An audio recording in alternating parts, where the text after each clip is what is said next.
All right, guys, so I'm going to do the first air test of my Garrett Ace 300 metal detector. Now, this is not scientific. In my kitchen, there's a lot of EMI, there's microwaves, there's stoves, there's mixers, there's blenders, there's all sorts of electricity. As you can see, things are going off. It's because somebody in the other room is walking around, believe it or not. That's how sensitive this machine is. Now, it's not scientific. I'm warning you. Don't bash me in the comments below. It's just a basic unscientific air test. So I have full sensitivity on, as you can see here, and I have it in the all metal mode. So it's in zero discrimination. All right. So let's check out. I'm going to show you really fast what we're going to test. A big Goya can, a stainless steel spoon, an antique tin box, a charm that's not like a precious metal, a lead weight, this one in a lady's skirt in the 1800s, a button, 14 karat gold, 925 silver, sterling, a nail, a bigger nail with some kind of washer on it, an iron hook, this antique coin from 1830. I don't know what it's made of. It's English. I think it's copper. This copper penny from 1940. It's Australian. By the way, I found all these things in my yard. This quarter, this penny, this dime. Oh no, yeah, this dime, and this quarter. All right, so let's get going. All right, so we're gonna do. I have a number line, and I'm putting my cell phone near it, so that's what happens. It goes off. If you, that's another thing. If you're a newbie at metal detecting, keep your cell phone away from it because it goes off from the electricity. So we have this number line here. I put it up to 10 inches on a piece of paper because I don't have a wooden or plastic ruler. So if it was a metal ruler, which I have, it would skew our test a bit. Now, here we go. So we're going to start with our nickel. And here we go. And what I'm going to do is I'm going to hold it sideways and swing it this way. So I have the coil cover on it, which is not supposed to cause any issues. So we'll start beyond 10 inches and see what happens. All right, so we're basically getting it at 10 inches.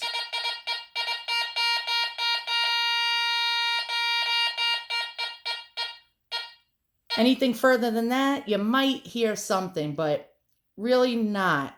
Okay, let's see. It's losing a little bit of sensitivity. So I'd say about 9 inches. We got for the nickel, maybe 10. All right, next, this is going to be a long video. We got our dime. And here we go. You ready?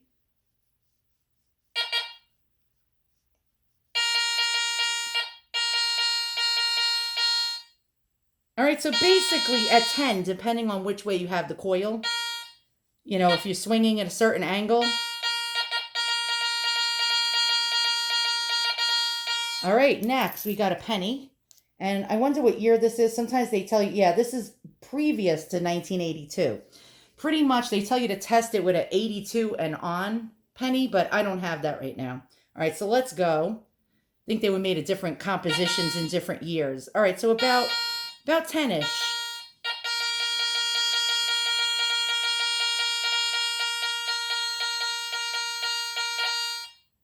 All right, next we got a quarter, a little worse for the wear. I found it in my yard. It's encrusted in dirt. And let's go beyond 10 and see what happens. All right, so it goes deeper sometimes than 10. Okay, that's impressive.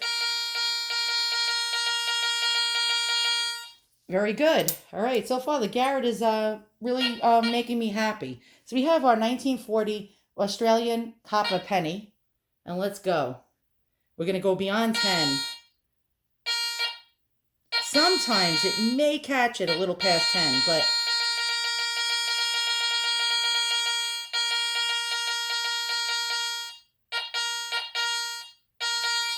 all right, so now we have our 1830 English coin right here. And I think it's made out of copper. Now, I'm not an expert on these old coins. About 10 inches.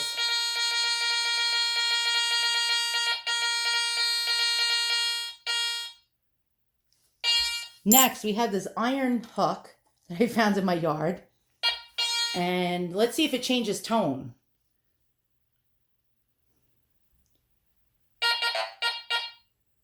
All right, so it's getting it about Probably 9.5.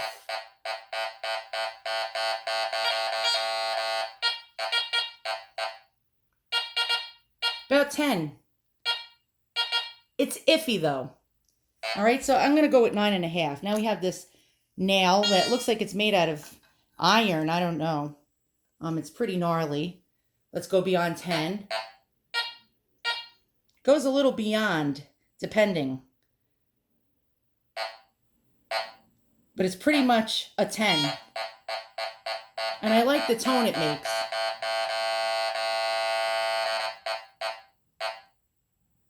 I like the tone it makes. It's letting me know that this is crap.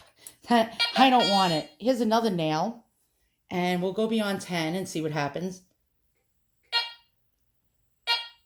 Starting to pick it up about 9.5. 9 for sure.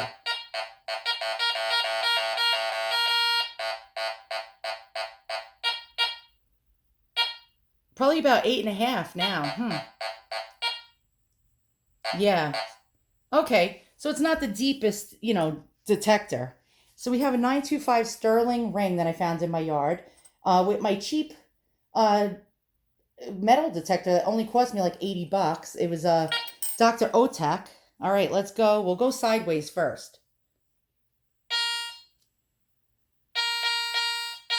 9.5 for sure. 10 is a little iffy. I love the tone that it makes, actually. Now I'm going to turn it this way. Let's see what happens. All right, so it depends on how this is in the earth. You know, how it's laying in there. Apparently, it doesn't pick it up as easy and different, as you can see here. See, it takes it about 8 if it's this way. And then if it's this way, it goes deeper. All right, now we have our 14 karat gold bangle. And let's check it out. We'll go beyond 10. And it does pick up beyond 10. And we'll go sideways with it.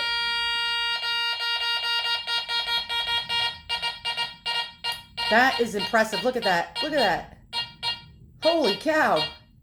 That's at least 15 inches. The gold, I'm very impressed on the gold. Well, it is a bigger object. All right, we're going to go with a button, a vintage button. And let's start beyond 10 and see what happens.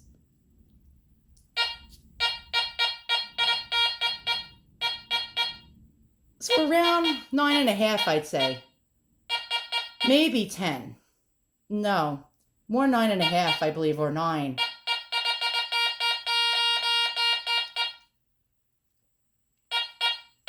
Probably 8.5, actually.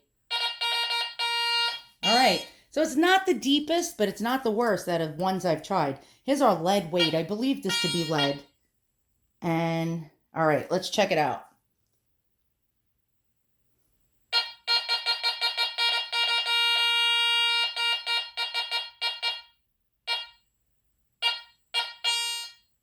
All right, about 10 on that.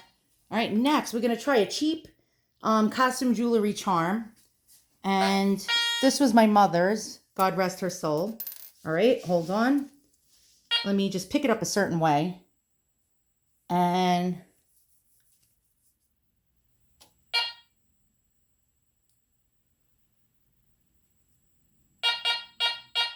so we're getting it about 8. And then barely.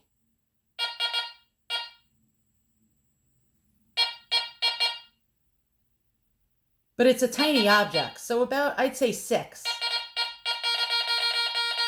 All right, so 6 on that one. All right, next we have an 1800s tin box, and we'll give that a try. I think it's tin.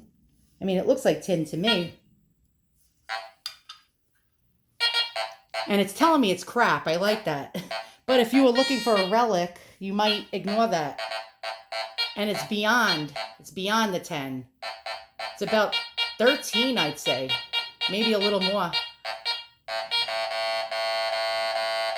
Now let's do it sideways, like this. Oh, and it goes beyond. Look at that. It goes at least 14, maybe 15 inches. And you notice the tone changed. So this might be made of different metals. This might be made of different metals. So it might be tin and maybe a little iron. All right. Now, second to last, we have our stainless steel spoon. I found this in my yard. It's from the 1940s. And let's get rolling on that. All right. So we're going to go further back than my number line. Hold on, actually. All right, there we go. It goes a little deeper than 10, probably about 10 and a half, 11.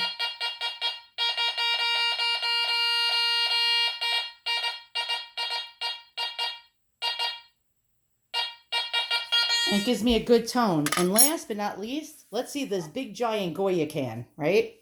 Let's check out how far back this can go. Wow, look at that. If you want to find relics, you're going to find relics with this.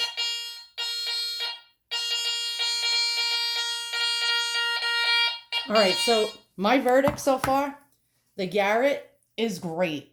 I really, really, really am impressed with it. The Garrett Ace 300 for the price range, it's pretty decent. It's not going to get the deepest of you know, signals, but it's good enough. It's good enough if you're looking for coin, if you're looking for certain relics. It's not the Garrett AT. It's not the more expensive ones, but it's a really good budget beginner machine. I give it a thumbs up.